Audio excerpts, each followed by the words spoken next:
Shalom, shalom jemaat Tuhan yang diberkati. Haleluya, puji Tuhan. Kita patut bersyukur dan selalu bersyukur kepada Tuhan, karena kasih dan anugerahnya selalu melimpah bagi kehidupan kita.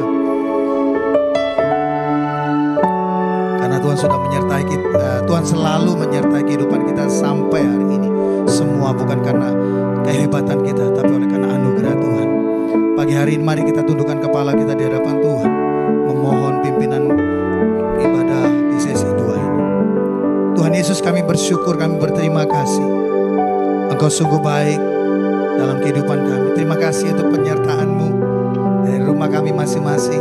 Tuhan, kumpulkan kami di rumah Tuhan ini untuk memuji, menyembah kepada Tuhan, beribadah kepada Tuhan di hari yang kudus, di hari yang mulia ini.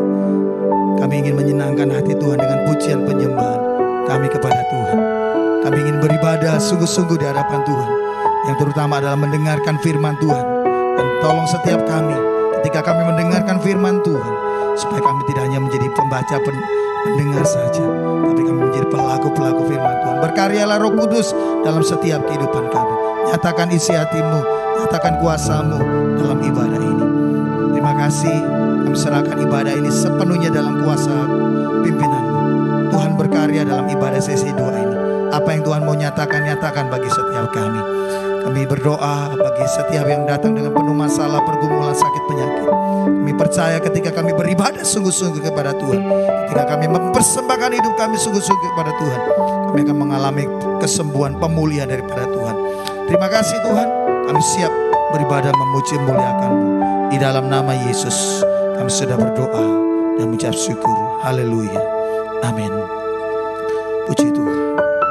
Kami bersyukur Tuhan untuk anugerah-Mu, untuk kebaikan-Mu yang Tuhan limpahkan dalam kehidupan kami. Terima kasih Tuhan.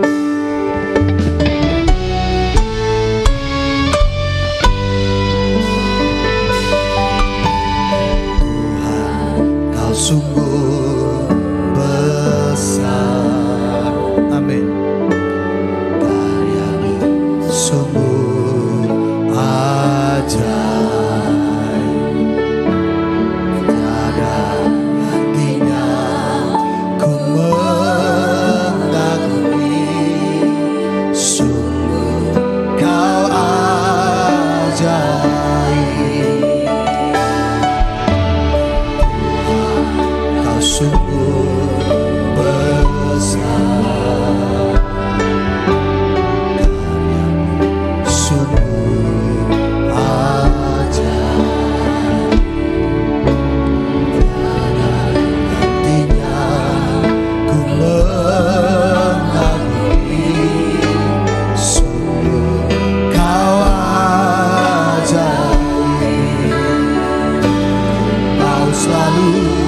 Bersyukur kepadamu Tuhan, anugerah-Mu mempesonaku. Selalu dan selalu Kau angkat hatiku, Kau membuatku berharga di mata-Mu. Haleluya.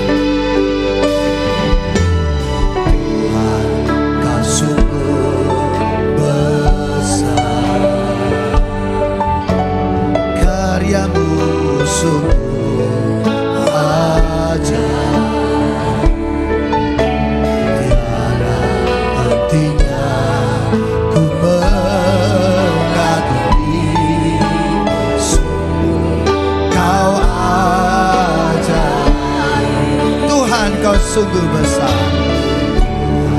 Kau sungguh besar,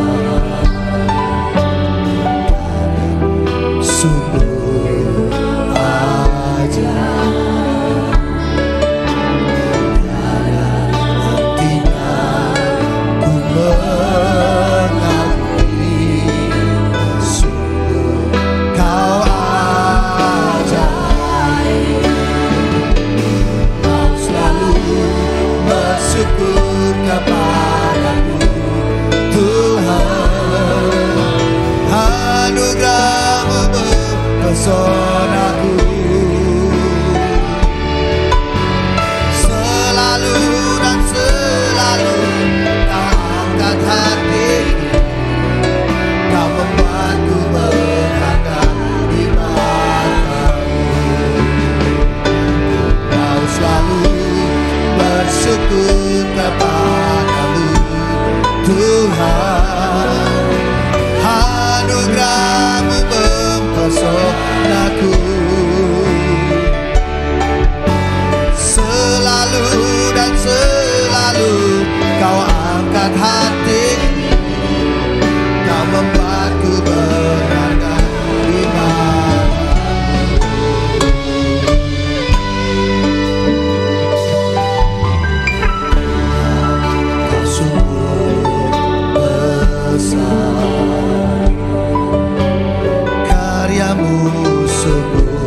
berharga di matamu.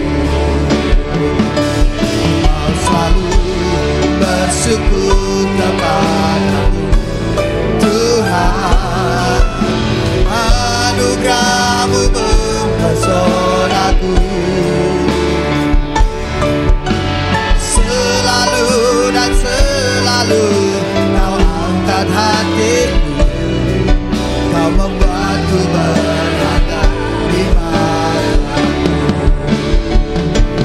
Kau selalu bersyukur kepadamu Tuhan.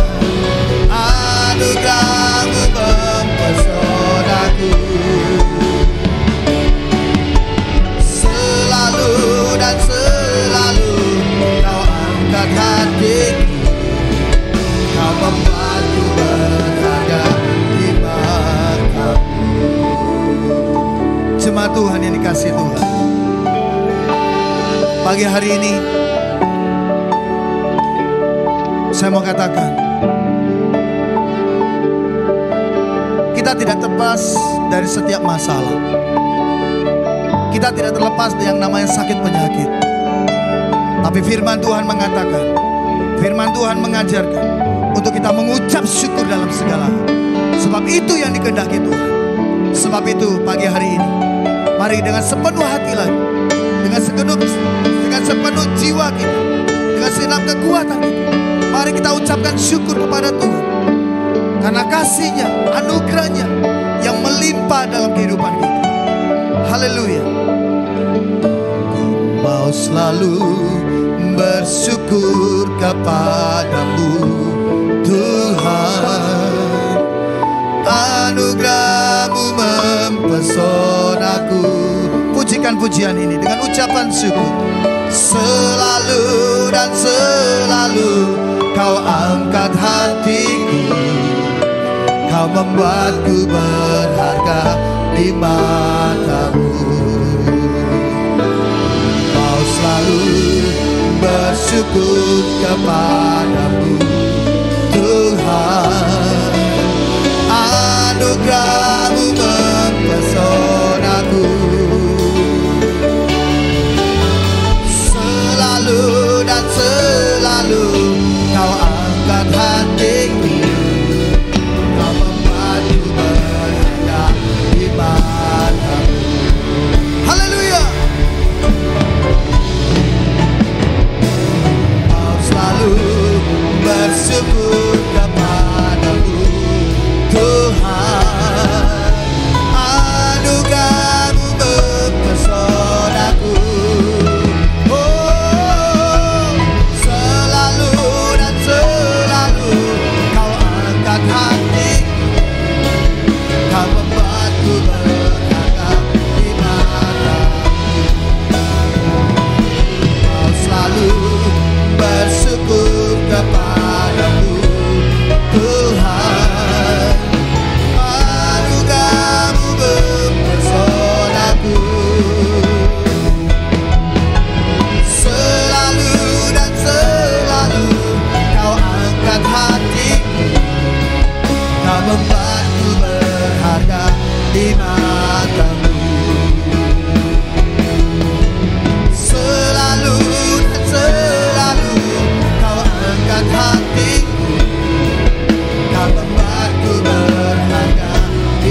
Terima kasih Tuhan.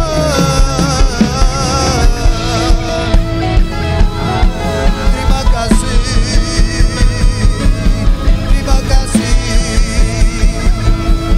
Terima kasih.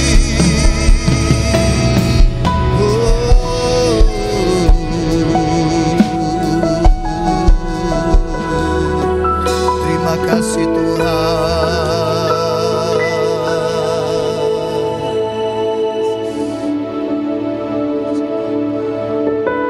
Sungguh kasih-Mu,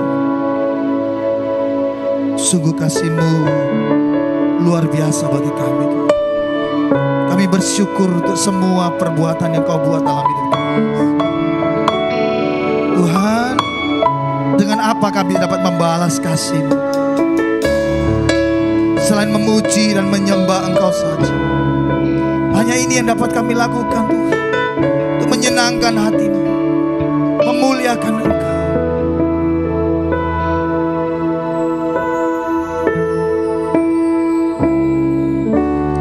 Dengan apa ku membalas kasih-Mu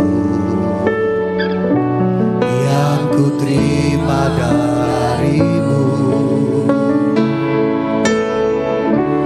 Dengan apa ku membalas cinta-Mu? Oh Yesusku, ku mau selalu bersyukur, selalu bersyukur. Kau Tuhan yang setia, yang selalu menopang. Ku mau selalu bersyukur, selalu bersyukur. Kau Bapakku yang setia.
jemaat Tuhan yang bersyukur. Pujikan pujian ini.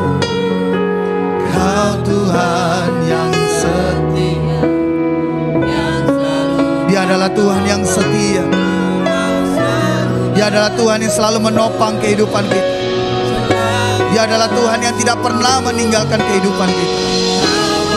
Sekali lagi.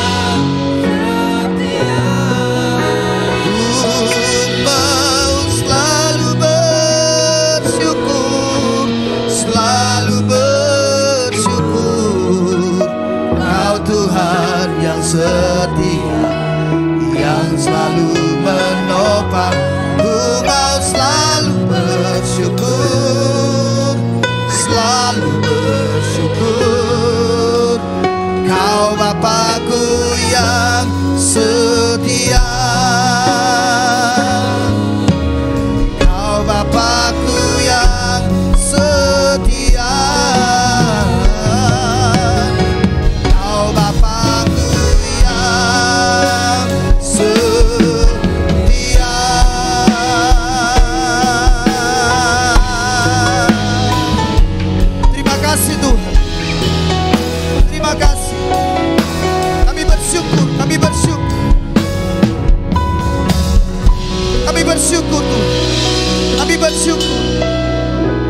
Terima kasih untuk keselamatan yang Kau berikan bagi kami. Terima kasih untuk segala berkat rohani jasmani yang Kau selalu limpahkan dalam hidup kami. Terima kasih Tuhan. Kami ingin lebih lagi bersuka cita, menari, memuji-muji Tuhan, bersorak-sorak untuk kemuliaan nama. Terus pimpin ibadah ini Tuhan. Terus berkaryalah Roh Kudus dalam hidup kami. Di dalam nama Yesus yang percaya katakan bersama-sama, amin. Haleluya. Hidupku ada di tangan-Mu, Kau beri rancangan yang terindah. Tak hanya yang baik saja yang ku terima. Amin.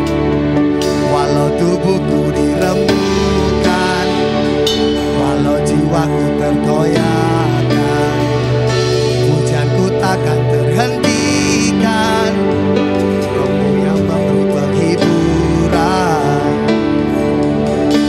akan ku cari jumlah kasih setia, ku berkata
nama Yesus kita cakup melakukan segala perkara. Ketika kita mengundang Yesus, mengandalkan Yesus dalam setiap masalah kita, maka setiap masalah itu akan diselesaikan sama Tuhan. Dan itu yang akan disebut beres KB. Amin. Haleluya. Puji Tuhan. Tuhan baik. Yuk kita mau menari itu Tuhan, yuk. Goyangkan badanmu ke kiri dan ke kanan. Angkat jempolmu untuk Tuhan.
Adalah sumber kekuatan kita, amin.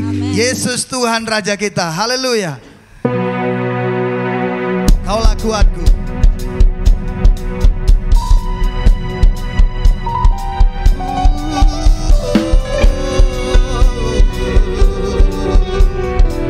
Engkaulah kekuatan kami Tuhan. Haleluya.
persiapkan dulu umat Tuhan.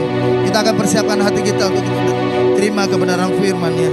Firman yang luar biasa, firman yang dapat mengubah kehidupan kita. Haleluya. Kuasanya tak terbatas, dulu, sekarang, sampai selamanya. Kasih-Nya tak terbatas, dulu, sekarang, sampai selamanya. Terima kasih Tuhan. Sungguh kami mengagumi karya-Mu, cara-Mu, kasih-Mu memberkati kehidupan kami.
haleluya, haleluya.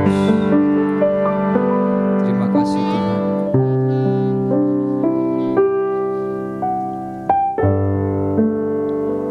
Memang benar Tuhan, kuasa-Mu tidak terbatas. Kasih-Mu sungguh luar biasa di dalam kehidupan kami. Apapun masalah kami, apapun pergumulan kami hari-hari ini, kami akan tetap bersyukur karena kami memiliki Yesus yang sudah mengalahkan segala penderitaan, bahkan maut sekalipun. Terima kasih Tuhan, Engkau memberikan kemenangan buat setiap kami. Saatnya kami rindu untuk mendengarkan firman Tuhan. Tuhan urapi hamba-Mu yang lemah ini, yang terbatas. Tuhan memberkati juga jemaat Tuhan. Tuhan mengurapi yang sudah hadir. Biarlah hati, telinga, mata kami, rohani kami terbuka Tuhan, untuk menerima setiap firman Tuhan yang Engkau sampaikan melalui hamba-Mu Tuhan. Terima kasih Bapa, terima kasih Tuhan. Terima kasih kami sambut firman Tuhan. Di dalam nama Tuhan Yesus kami berdoa. Haleluya. Amin. Silakan duduk Bapak Ibu. Shalom. Puji nama Tuhan.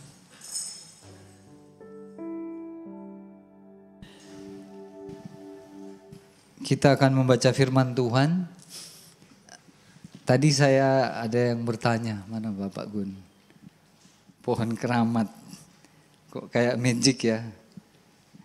Kita baca dulu firman Tuhan di dalam Kejadian pasal yang ke-12.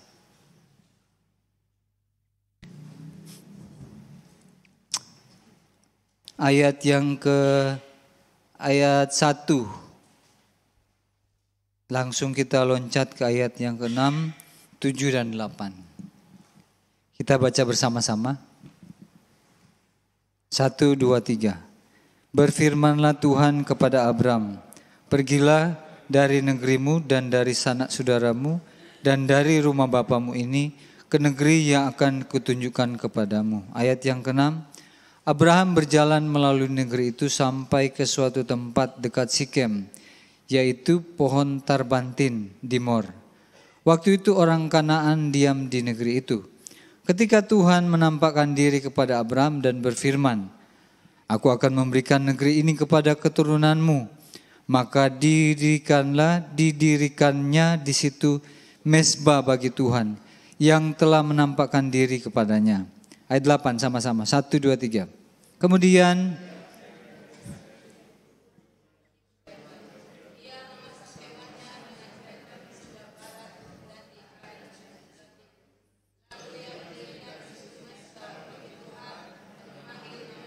amin, puji Tuhan. Ini kita lihat ya, kenapa saya mengambil pohon keramat. Karena di terjemahan lain, di situ pohon tarbantin atau pohon keramat. Karena pada waktu Abraham keluar dari Ur Kasdim, dia pergi ke Haran dan dia pergi ke ke Mor. Kita tahu bersama bahwa Mor itu atau Kanaan itu tempat penyembahan berhala. Daerah-daerah banyak penyembahan berhala. Itulah sebabnya orang Kanaan itu diusir dari tanahnya. Karena mereka menyembah berhala. Dan banyak hal juga yang terjadi hari-hari ini. Kita sudah melihat contoh seperti Lucifer.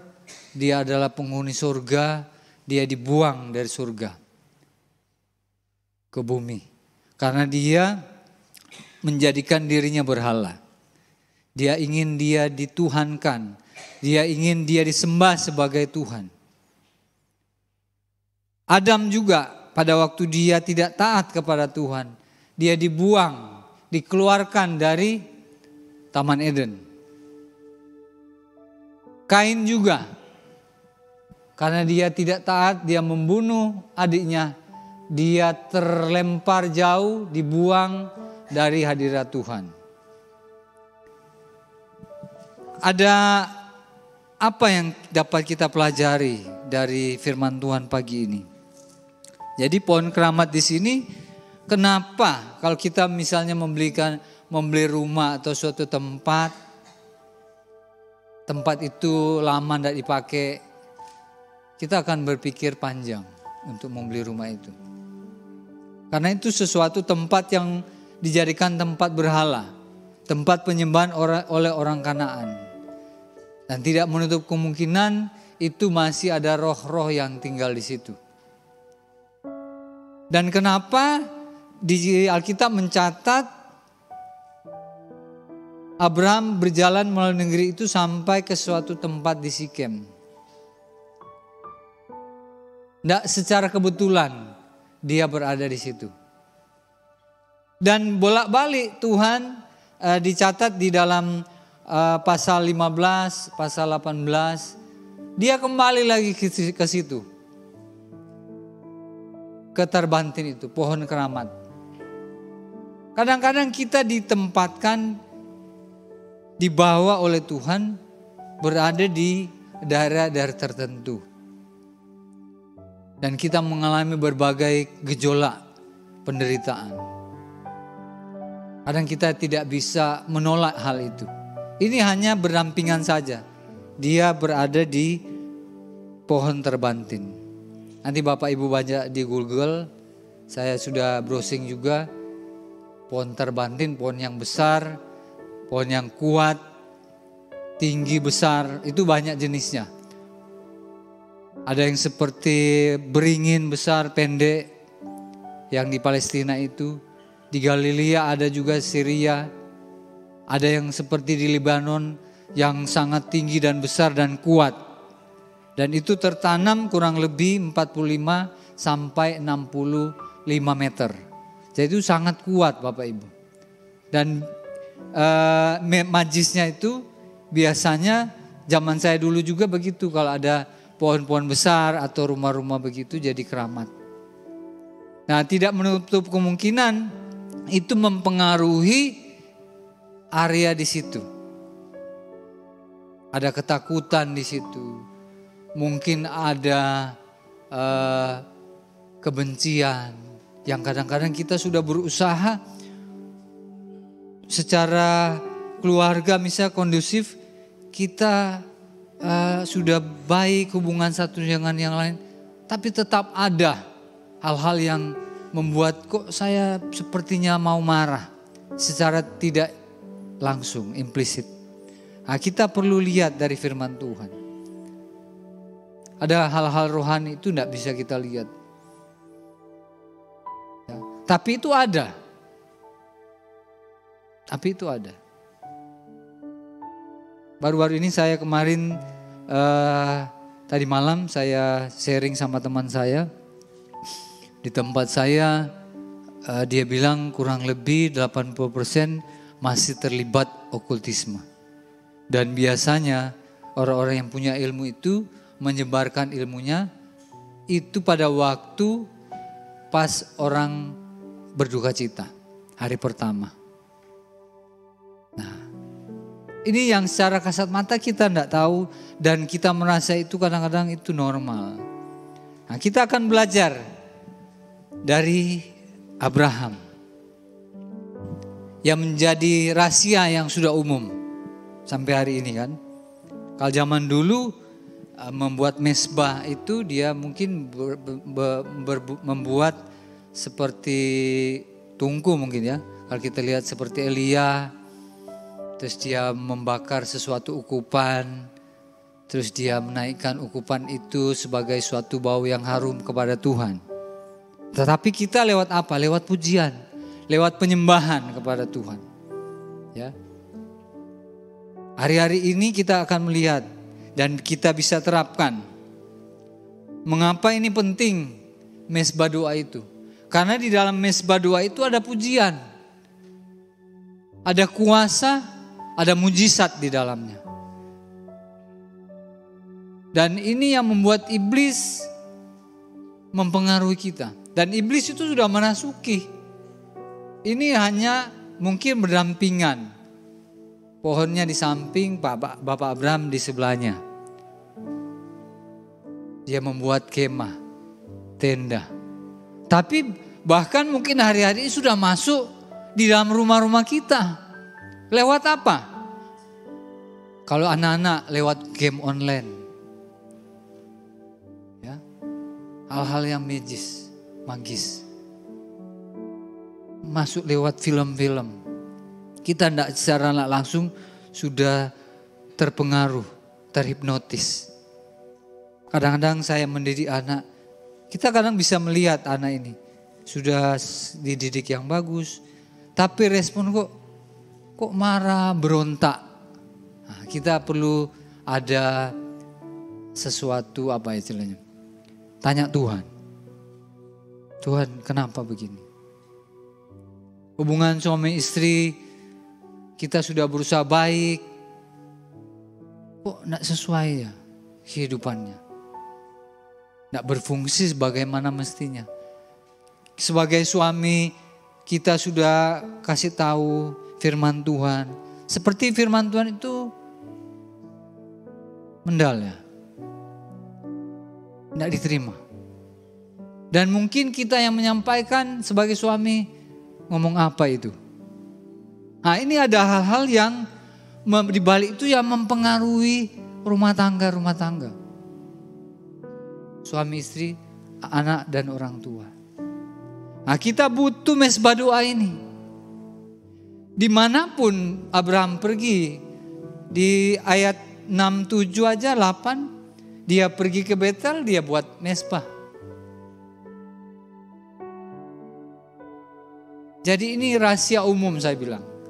Rahasia yang sudah umum dan sebenarnya iblis bilang itu biasa. Padahal itu kalau kita melakukan itu berdampak luar biasa Bapak Ibu. Karena komunitas kecil ini yang harus diperbaiki. Kalau keluarga ini baik, kita ke gereja akan menjadi baik. Karena kalau keluarga komunitas kecil ini tidak baik hubungannya, masuk ke gereja jadi seperti bengkel, tempat reparasi. Tidak bisa. Gereja bukan bengkel. Gereja adalah kumpulan orang percaya. Orang yang sudah lahir baru harusnya. Itu kenapa waktu kita dibaptis, kita harus yakinkan bahwa kamu menerima Kristus di hati, benar-benar mau enggak menerima resiko. Enggak cuma sekedar dibaptis, terus menjadi anggota gereja, terus hidup seenaknya. Suatu saat Tuhan datang kedua kali, kita mau pakai gaya hidup kita. Padahal aturan kerajaan sorga itu punya aturan. Tidak menurut aturannya kita. Dalam hal bisnis, dalam hal berkeluarga, suami istri. Tatanan-tatanan ini yang perlu diperhatikan. Dari hal-hal yang lahiriah aja, kadang-kadang kita masih bisa melanggar. Contoh misalnya ada apa itu? Kayak tanda-tanda lalu lintas. Nggak boleh belok di kali. Kita belok, meningkat waktu. Harusnya kita berusaha untuk nggak harus mentaati. Nah ini, hal-hal lahiriah aja kita susah, apalagi hal-hal kerajaan sorga. Itu dia bilang apa? Matius 7 ayat 13-14 kalau tidak salah. Karena sempitlah jalan sehingga orang susah melaluinya.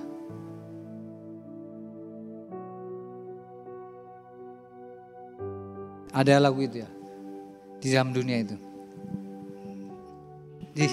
Di dalam dunia ada dua jalan, lebar dan sempit. Mana kau pilih? Yang lebar api, jiwamu mati. Tapi yang sempit, hidup berglori. Kelihatannya gampang jadi Kristen, tapi susah. Melakukannya itu tidak gampang. Tapi jadi gampang kalau kita ada Roh Kudus, ada firman Tuhan. Kembali lagi, jadi ada apa di mesbah doa itu? Catatanku ketinggalan. Jadi ada mujizat, ada berkat Tuhan. Saya bisa minta tolong ambilkan gitar saya. Apa saya ambil dulu? Saya mau suruh apa? Sorry kemudian.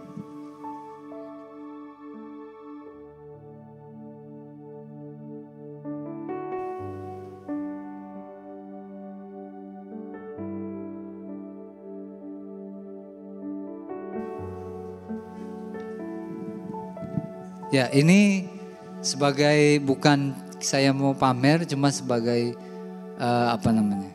peragaan, ya kan? Saya beli ini buat anak saya sebenarnya untuk mesbah doa. Jadi kalau saya mau bawa kemana-mana, kita ada mesbah doa. Kadang kalau kita hanya menyanyi akapela gitu, agak garing rasanya.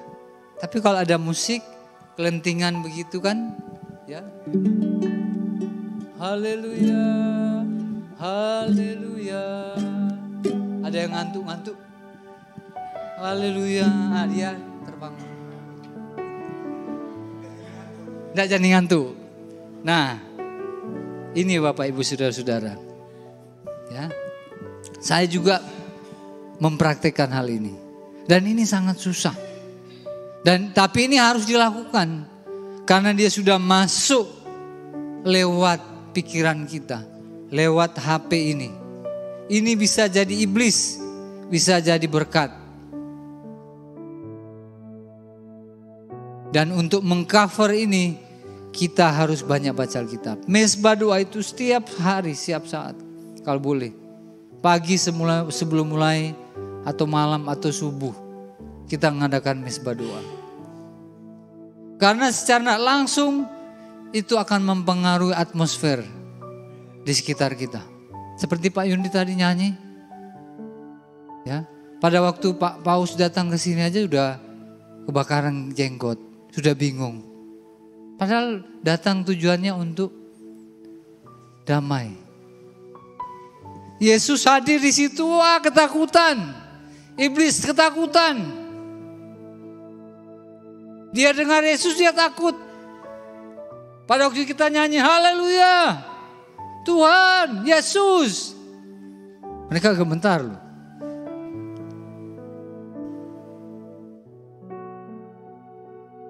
Jadi kita harus buat mesbah doa di rumah. Ada sakit penyakit di rumah itu. Ada virus sekarang, virus monyet. Tuhan akan lalukan, Mazmur 91. Ada yang tempel di sepeda motor saya. Saya tempel ya. Mazmur 91. Waktu kita menyanyi, mereka ketakutan.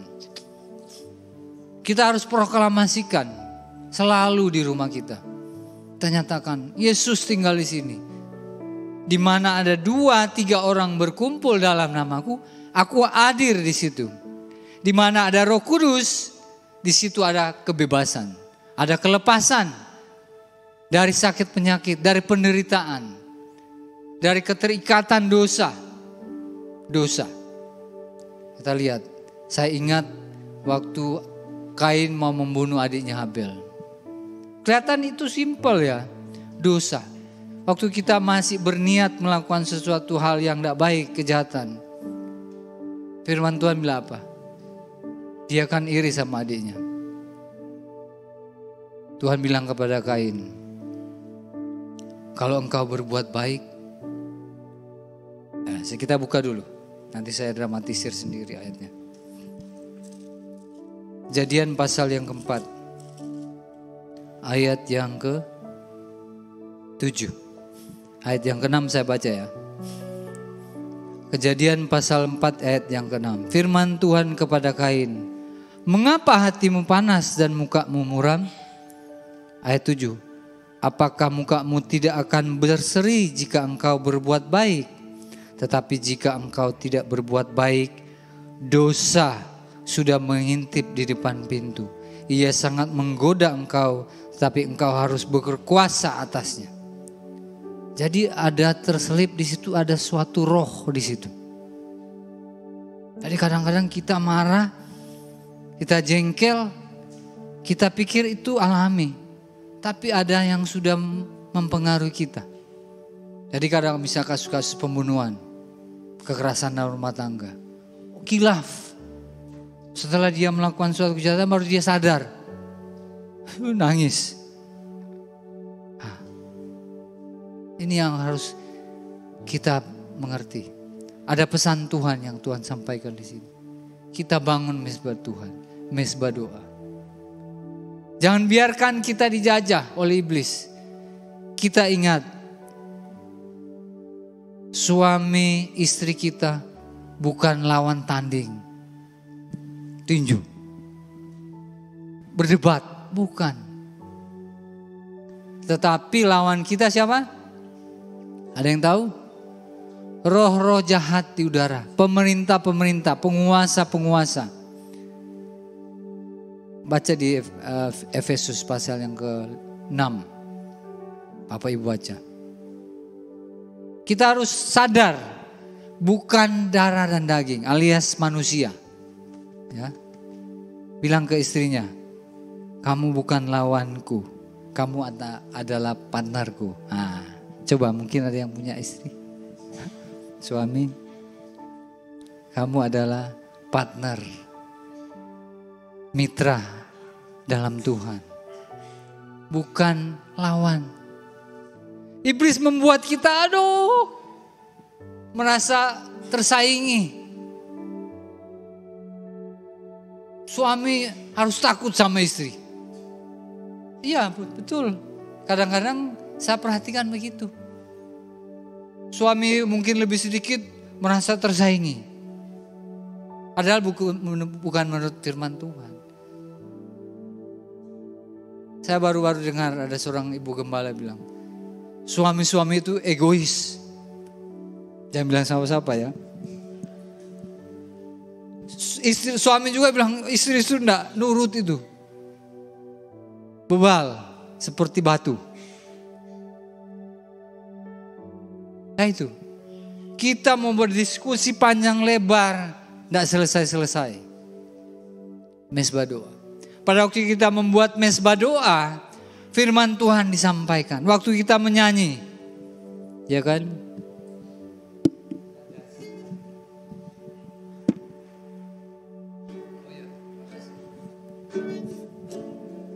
Ku punya Tuhan yang besar, yang telah berjanji dan sanggup menggenapi imanku, bersepakat percaya kuasanya. Ku terima sekarang kemenangan darimu. Ya, terima kasih Pak. Pada waktu kita menyanyi, memuji Tuhan, itu firman Tuhan disampaikan kepada suami kita, kepada istri kita. Kita juga sebagai suami bisa lagi panas hati, bisa oh ya, terima kasih Tuhan. Waktu kita nyanyikan pujian itu, hal-hal yang tidak baik itu dikeluarkan. Bagaimana mengeluarkan isi hati yang penuh kebencian, kekhawatiran, kemarahan? Kita lampiaskan kemana-mana. Perlu tembok kita tendang, keluar. Yang sakit bukan temboknya, kakinya kita. Kita pukul pisangnya. Hati ini, itu Tuhan bilang, Yeremia bilang, hati itu begitu licik. Siapa yang tahu hati manusia? Hanya bisa firman Tuhan. Firman Tuhan bilang di Ibrani atau Timotius, bahkan bisa memisahkan jiwa dan roh. Dalam itu, jiwa dan roh itu berbeda. Kalau menurut saya seperti dua sisi mata uang yang tidak bisa terpisahkan. Ada yang satu lebih keluar, ada yang lebih ke dalam. Hanya firman Tuhan yang bisa menyelidiki hati kita. Amsal bilang, hati manusia adalah pelita Tuhan. Tuhan bisa melihat, menilai hati-hati kita. Oh, kamu tidak suka sama orang ini. Kamu harus bereskan. Kadang-kadang begitu kan. Kadang kita seseorang tidak berbuat salah, tidak berbuat apa. Kita jengkel sama orang. Ada akarnya. Karena kita udah luka hati kita ini. Kalau orang sudah ada kebencian, ada luka hati kita ini, tersentuh sedikit lukanya sakit. Dan itu merembet kemana-mana. Kita butuh Tuhan. Kita butuh mezbah Tuhan. Ada pemulihan, restorasi keluarga kita. Kita bereskan. Ngantuk-ngantuk, ya saya bilang ya paksa. Memang hal rohani itu kalau tidak dipaksakan sangat susah. Harus dipaksakan. Mau milih mana? Dipaksa oleh dunia atau Tuhan?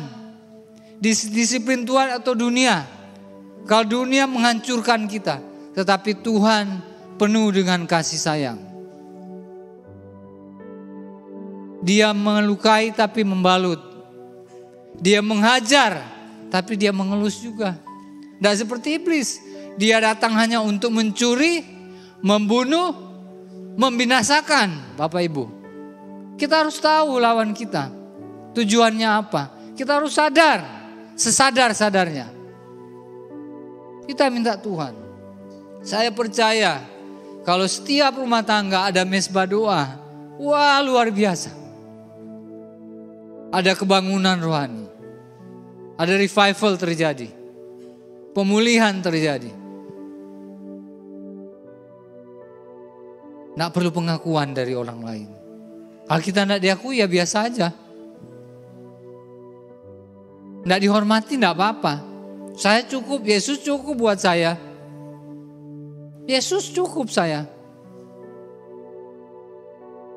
Kalau ada yang masih harus dihargai, dihormati, berarti Yesus belum cukup. Harus banyak baca Alkitab. Harus minta Yesus penuhi di dirinya. Kalau kita hanya mau tampil supaya dilihat orang, buat apa? Nanti Tuhan akan selidiki. Dia akan melihat kamu melakukan ini untuk siapa? Kan Tuhan tidak pernah tanya di bumi waktu kita hidup, misalnya suatu saat kita meninggal, rumahnya berapa? Hartamu berapa? Apa yang sudah kamu lakukan? Orang-orang yang melakukan kehendak Bapa. Mezbah doa. Jadi pada waktu kita menyanyi memuji Tuhan, kadang cuma kelintingan. Kadang walaupun seperti Pak Hanan bilang ngantuk. Iya betul ngantuk. Tapi ada di bawah alam bawah sadar itu kita masih nangkap. Firman Tuhan disampaikan. Kamu lu tidak nurut kamu itu. Kamu keras kepala kamu. Ya Tuhan, ampuni saya Tuhan. Kamu masih melakukan dosa yang masih tetap gitu begitu. Kadang begitu. Ada rema, ada iluminasi. Kadang sebagai orang tua, anak bersiasat. Oh begini. Tuhan bilang enggak, pura-pura dia bujuan. Dia bohong. Tuhan kasih ke kita. Kita berdoa. Nah, itu kenapa kita harus mengadakan mezbah doa. Ada mujizat, ada kuasa, ada hikmat Tuhan. Waktu kita menyanyi, kita menyembah Tuhan. Tuhan kasih hikmat. Bagaimana mengatasi rumah tangga dengan baik. Waduh, saya bilang banyak hal. Banyak sekali. Saya bilang, saya rumuskan mezbah doa itu one for all. Satu untuk semua. Kebutuhan apapun di situ kita bisa dapatkan dari Tuhan. Nggak perlu ke Gunung Kawi, ke gunung mana, gunung-gunung yang lain. Kita hanya datang di mezbah Tuhan, kita berdoa. kita menyembah Tuhan. Dan di situ ada doa syafaat. Kita perlu mendoakan orang-orang lain, tetangga kita, pemerintah kita. Kita berdoa. Ora et labora. Berdoa itu bekerja juga. To work. Bekerja. Waktu kita berdoa, melakukan sesuatu itu sudah melakukan bekerja. Dan setiap orang yang bekerja patut mendapat upahnya. Oh, berdoa terus, nak bekerja. Berdoa itu bekerja loh Bapak Ibu. Kita mendoakan orang. Saya ingat pernah mungkin saya bilang, ada seorang pengusaha ke Kalimantan dari Surabaya, orang Surabaya. Mungkin ada lawan bisnisnya ini tidak senang mungkin. Terus dijemput di bandara di Kalimantan, di tengah hutan. Dia sudah ditempatkan di posisi tengah di mobil. Di depan sopir, di belakang ada yang bagian juga para eksekutor. Nah, kiri kanan ini sudah bodyguard itu. Para eksekutor yang utama sebelah kanan. Terus dalam perjalanan, selama dia dijemput dari bandara sampai di tengah hutan, si bodyguard ini bilang yang mau membunuh dia, mau eksekusi dia. Saya lihat Bapak dari bandara sampai di tengah hutan ini. Bapak itu orang baik. Padahal ini pembunuh sudah disewa. Bapak ini orang baik. Bapak tahu, saya disewa untuk membunuh Bapak, menghabisi Bapak. Kalau saya meneruskan perjalanan, masih ada orang-orang berikut. Karena bisa lewat sini, bisa lewat sana. Jadi begini Pak, Bapak kembali aja ke Surabaya. Langsung pesan tiket langsung, kalau boleh secepatnya. Singkat cerita, dia kembali dibawa ke bandara dan pulang ke Surabaya. Terus bapaknya itu pulang. Besoknya dia tanya ke keluarganya, siapa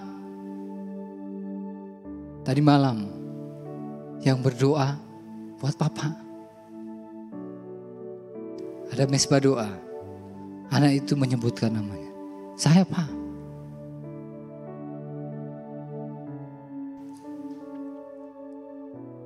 Saya berdoa, Tuhan, Papa ke Kalimantan. Ada usaha, ada bisnis. Tuhan tolong dari hal-hal yang jahat. Doa seorang anak kecil loh. Tuhan dengar. Tuhan mendengar doa seorang anak kecil. Ada malaikat Tuhan. Pembunuh ini mau eksekutor. Ada malaikat Tuhan bilang, jangan. Dia orang baik. Siapa yang melakukan itu? Kalau bukan Tuhan. Kalau tidak ada orang-orang yang berdoa, apa yang terjadi dengan Bapak itu? Mesbah doa Bapak Ibu.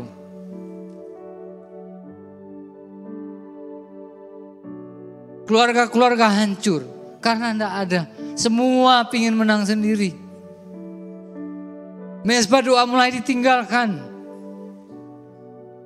Seorang besar Bapak Abraham aja, kemana saja dia buat mesbah doa.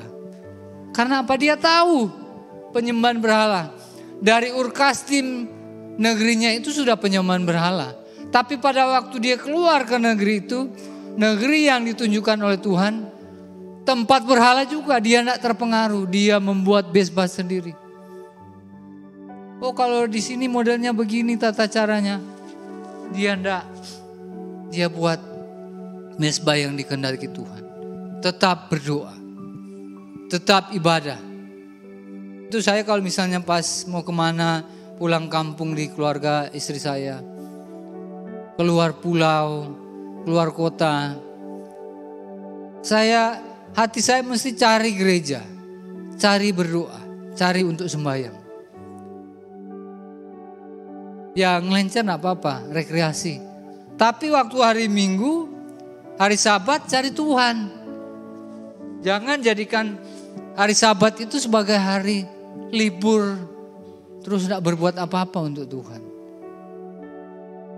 Mesbah doa Bapak Ibu. Kita mulai membuat hari-hari ini. Kita mulai berkomitmen. Ada iblis tidak suka. Ya, dia tidak suka dengan hal ini. Dan dia tahu benar. Apabila keluarga ini hancur, habis sudah. Anak-anak korban. Betul. Anak-anak itu kadang-kadang menjadi hasil korban dari orang tua. Perceraianlah. Karena tidak ada hubungan yang baik. Dan hanya Kristuslah yang bisa mempersatukan hubungan ini. Suami istri, istri suami, mungkin ada mertua juga di situ. Ada anak, ada pembantu atau lain sebagainya. Itu yang mengikat kita. Kita coba, kita alami. Waktu kita selesai berdoa, kita rasakan enggak suasana surgawi di rumah kita? Ada damai sejahtera. Pertama mau marah, apalagi sudah marah terus gondoan bisa berhari-hari, berjilid-jilid. Nanti lama habis minggu 2 minggu ngomong lagi, enggak selesai. Kita berusaha menyelesaikan begini-begini, tetap selesai.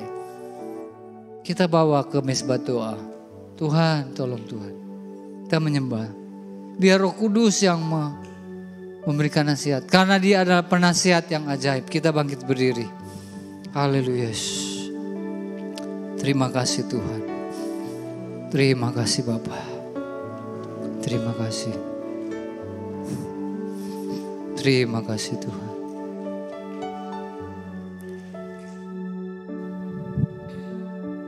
Haleluya.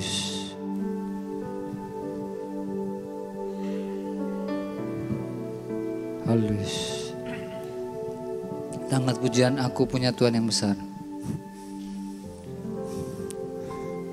Aku punya Tuhan yang besar, yang telah berjanji dan sanggup menggenapi imanku, bersepakat percaya kuasanya.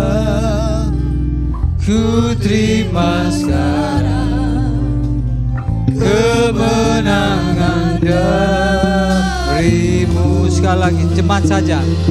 Aku punya Tuhan yang besar. Terima kasih Tuhan. Amin.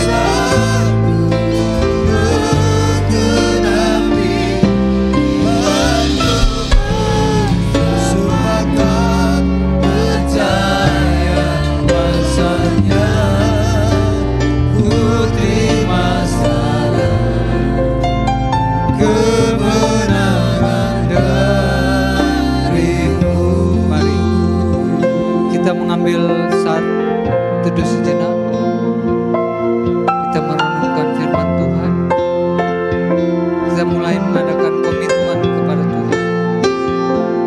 Tuhan, kami mau, saya mau membuat mesbah doa, walaupun ada pohon-pohon keramat, roh-roh jahat, penyembahan berhala di sekitar kami, bahkan sudah merasuk di dalam keluarga kami, kepada suami, istri kami, anak-anak kami, orang-orang sekitar rumah kami Tuhan. Tapi Tuhan terlalu besar untuk menghancurkan segala kuasa-kuasa ini. Tuhan yang akan berperang ganti kami. Keluaran 14 ayat 14. Dan kami akan diam saja. Kami hanya berdoa kami berserah, kami memuji Tuhan, kami mengagungkan Tuhan. Karena kami percaya dan kami tahu kami punya Allah yang besar. Kami mau bersepakat dengan Tuhan, dengan iman Tuhan. Kami mau berkomitmen hari ini, malam hari pulang dari sini, kami mau mulai mempraktikkan mesbah doa keluarga. Tuhan tolong kami Tuhan. Terima kasih Bapak, terima kasih Yesus, terima kasih atas berkat-Mu Tuhan. Terima kasih. Waktu selanjutnya kami kembalikan kepada Bapak Modi. Oh Tuhan, Engkau sungguh mengajar kami kuat siang ini. Engkau terus ingatkan kami bahwa sungguh serangan-serangan di dalam alam roh, serangan-serangan dari si jahat itu sungguh nyata di sekitar kami. Ini kesempatan kami untuk kembali bertobat sungguh-sungguh. Suami, istri, anak-anak, keluarga kami semua bergandengan tangan. Semua terus dalam hadirat Tuhan, semua terus membangun mesbah keluarga, mesbah doa, menaikkan pujian, penyembahan, syukur, dipenuhi dengan firman Tuhan, dipenuhi dengan kasih kuasa Tuhan. Terima kasih Tuhan, kami sungguh bersyukur. Roh Tuhan, kuasa Tuhan yang di dalam kami lebih besar daripada roh apapun, kuasa apapun dalam dunia ini. Terima kasih, kami bangga punya Tuhan Yesus, Tuhan dan Juru Selamat kami yang hidup, yang selalu menyertai kami, tidak pernah meninggalkan kami. Terima kasih. Sebentar kami akan kembali ke tempat kami masing-masing dengan penuh damai sejahtera Tuhan Yesus Kristus, sukacita surgawi. Terima kasih. Kami mau terus percaya, yakin perlindungan penyertaan Tuhan sempurna, anugerah, kasih karunia Tuhan melimpah seumur hidup kami, keluarga kami, gereja kami, kota kami, negeri kami, Indonesia penuh kemuliaan Tuhan, kebenaran, keadilan bergulung-gulung di negeri kami Tuhan. Roh takut akan Tuhan ada di dalam kehidupan para pemimpin kami, pemimpin bangsa ini, pemimpin gereja-gereja kami Tuhan. Terima kasih Tuhan, terima kasih. Haleluya, haleluya. Para pemimpin kami mencintai seluruh rakyat Indonesia. Terima kasih Tuhan, terima kasih. Kami berdoa, bersyukur demi nama Bapa, Putra, Roh Kudus, Allah yang esa yang kami kenal dalam nama Tuhan Yesus Kristus, Tuhan dan Juru Selamat kami yang punya kuasa surga dan bumi. Semua yang percaya sama-sama katakan amin.